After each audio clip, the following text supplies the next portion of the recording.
പിന്നെ നമ്മുടെ നാട്ടിലെ പൊതുജനങ്ങളുടെ പ്രധാനപ്പെട്ട ഒരു ആവശ്യമായിരുന്നു. അവർ നിരന്തരമായി ഉന്നയിച്ചിരുന്ന ഒരു കാര്യമായിരുന്നു.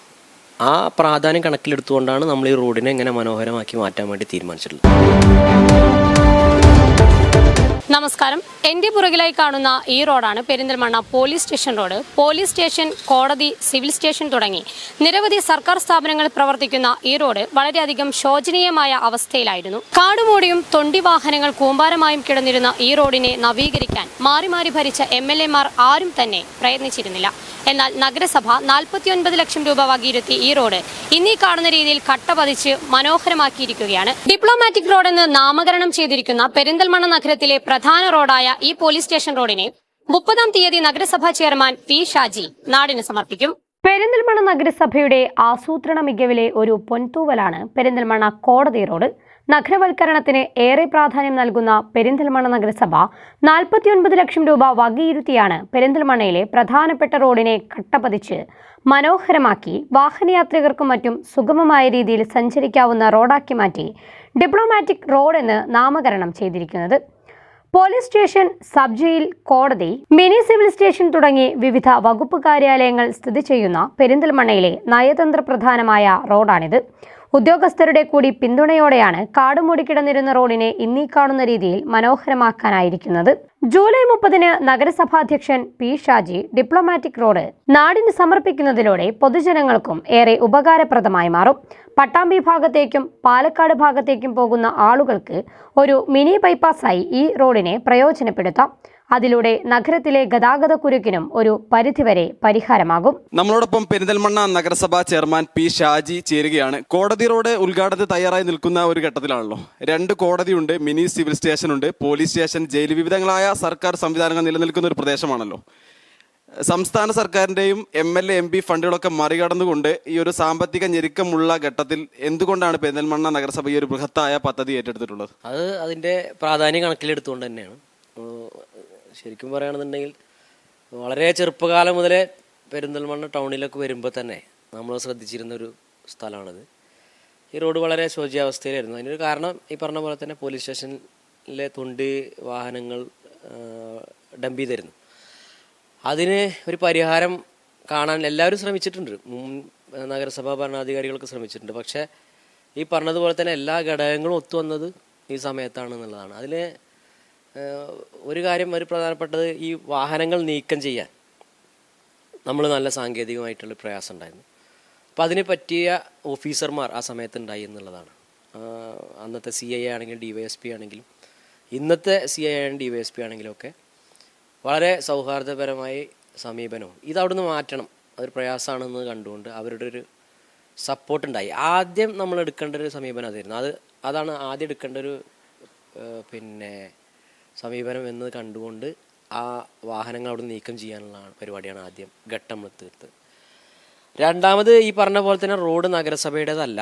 അപ്പോൾ ഈ റോഡിൻ്റെ ഉടമസ്ഥ ആരാണെന്നുള്ള അന്വേഷണത്തിലായിരുന്നു. സത്യത്തിൽ ഞങ്ങളോട് പറഞ്ഞത് PWD ബിൽഡിങ്സിൻ്റെയാണ്. വേറെ ഘട്ടത്തിൽ പറഞ്ഞ PWDയുടെ ആണ്. അങ്ങനെ ഈ 2 സെഷനിലേക്കും കത്തയച്ചു. പിന്നെ നമ്മുടെ നാട്ടിലെ പൊതുജനങ്ങളുടെ പ്രധാനപ്പെട്ട ഒരു ആവശ്യമായിരുന്നു. അവർ നിരന്തരമായി ഉന്നയിച്ചിരുന്ന ഒരു കാര്യമായിരുന്നു. ആ പ്രാധാന്യം കണക്കിലെടുത്തുകൊണ്ടാണ് നമ്മൾ ഈ റോഡിനെ എങ്ങനെ മനോഹരമാക്കി മാറ്റാൻ വേണ്ടി തീരുമാനിച്ചിട്ടുള്ളത്. മറ്റു സംവിധാനങ്ങളുടെ ഫണ്ടുകൾക്കൊന്നും കാത്തു നിൽക്കാതെ നഗരസഭ ഈ ഒരു പദ്ധതി ഏറ്റെടുക്കുമ്പോൾ എന്തെങ്കിലും പ്രത്യേക താല്പര്യങ്ങളുണ്ടോ ഈ ഒരു പദ്ധതിയുമായി ബന്ധപ്പെട്ടുകൊണ്ട്? പദ്ധതിയുമായിട്ട് താല്പര്യം എന്ന് പറഞ്ഞാൽ ഞാൻ നേരത്തെ പറഞ്ഞ പോലെ തന്നെ നമ്മുടെ നാട്ടിലെ ജനങ്ങളുടെ പ്രധാനപ്പെട്ട ഒരു ആവശ്യവും അവർ കുറേ കാലങ്ങളായിട്ട് നമ്മോട് പറയുന്നൊരു പരാതിയാണ്.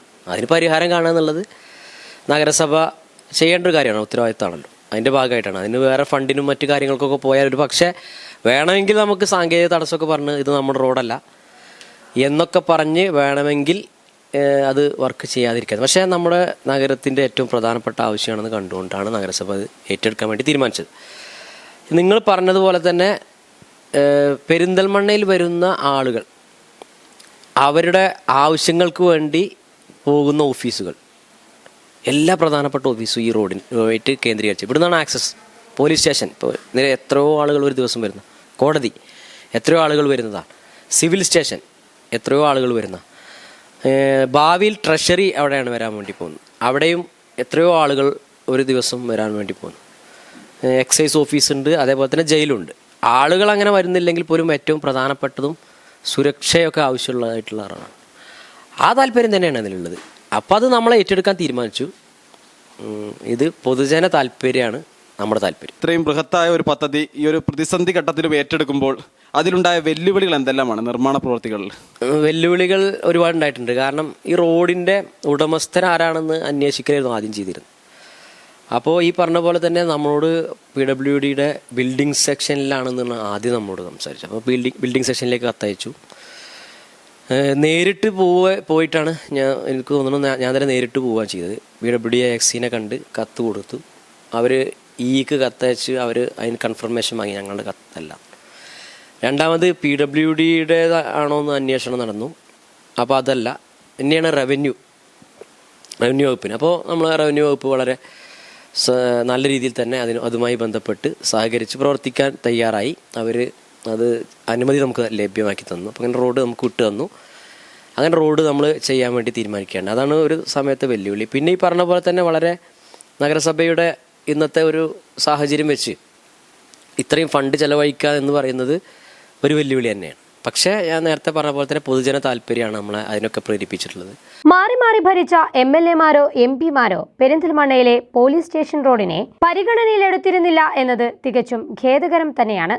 നഗരസഭാ പരിധിയിലല്ലാതിരുന്നിട്ടും പൊതുജനങ്ങളുടെ ആവശ്യപ്രകാരമാണ് നഗരസഭ പെരിന്തൽമണ്ണയ്ക്ക് ശാപമായി നഗരത്തിന്റെ ഹൃദയഭാഗത്ത് സ്ഥിതി ചെയ്യുന്ന ഈ റോഡിനെ നവീകരിച്ചിരിക്കുന്നത്. ഏറെ പ്രതിസന്ധികൾ തരണം ചെയ്തും കാടുപിടിച്ചു കിടന്നിരുന്ന ഈ റോഡിനെ മനോഹരമായ ഡിപ്ലോമാറ്റിക് റോഡാക്കി മാറ്റിയ പെരിന്തൽമണ്ണ നഗരസഭയുടെ ആസൂത്രണ മികവിനെയും നഗരവൽക്കരണത്തിലെ ദൃഢനിശ്ചയത്തെയും അഭിനന്ദിച്ചേ മതിയാകൂ. ക്യാമറാമാൻ ഷാഹിദ് കക്കൂത്തിനൊപ്പം അശ്വിനി മോഹൻദാസ്, ചാനൽ 10, പെരിന്തൽമണ്ണ. പെരിന്തൽമണ്ണയുടെ വിദ്യാഭ്യാസ പുരോഗതിയിൽ ശ്രദ്ധേയമായ സംഭാവനകൾ നൽകിക്കൊണ്ടിരുന്ന ISS ആർട്സ് ആൻഡ് സയൻസ് കോളേജിൽ അഡ്മിഷൻ ആരംഭിച്ചിരിക്കുന്നു.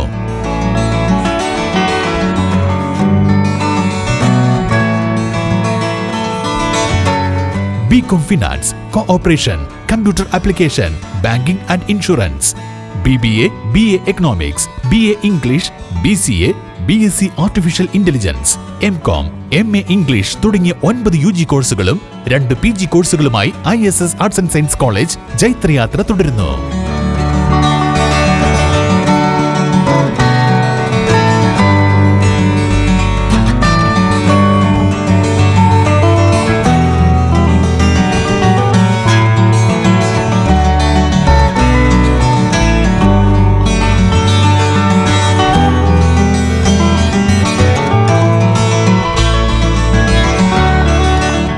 മാറുന്ന കാലത്ത് വിദ്യാർത്ഥികളുടെ കരിയറിനെ ആഗോള നിലവാരത്തിലേക്ക് ഉയർത്താൻ മികച്ച അധ്യാപകരുടെ സേവനം.